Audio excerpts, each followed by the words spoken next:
కుక్కర్లో చేసిన చికెన్ పులుసు విత్ పూరి కాంబినేషన్ అనమాట. టేస్ట్ చాలా బాగా కుదిరింది. చూసి నేర్చుకున్నా. చేయడం సులభంగా ఉంది అండ్ టేస్ట్ చాలా బాగా వచ్చింది. అల్లం, వెల్లుల్లి, ధనియాలు, జీలకర్ర, మిరియాలు, జీడిపప్పు, కొబ్బరి, చెక్క, లవంగ, యాలకులు నా దగ్గర లేవు, స్కిప్ చేశాను. ఒక టమోటా, కొంచెం నీళ్ళు వేసి మెత్తగా పేస్ట్ లాగా చేసుకోవాలి. తర్వాత చికెన్లో పసుపు, ఉప్పు, కారం, కొంచెం నూనె వేసి కలిపి పక్కన ఉంచుకున్నాను.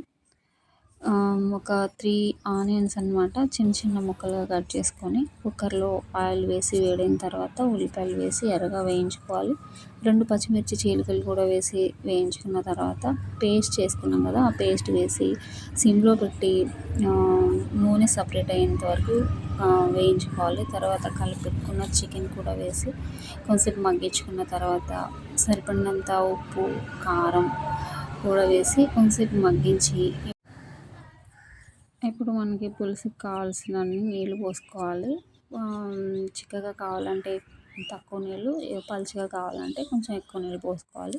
నేను ఇక్కడ ఒక గ్లాసున్నర వేడి నీళ్ళు పోసాను. 3 విజిల్స్ వచ్చేదాకా పెట్టాను.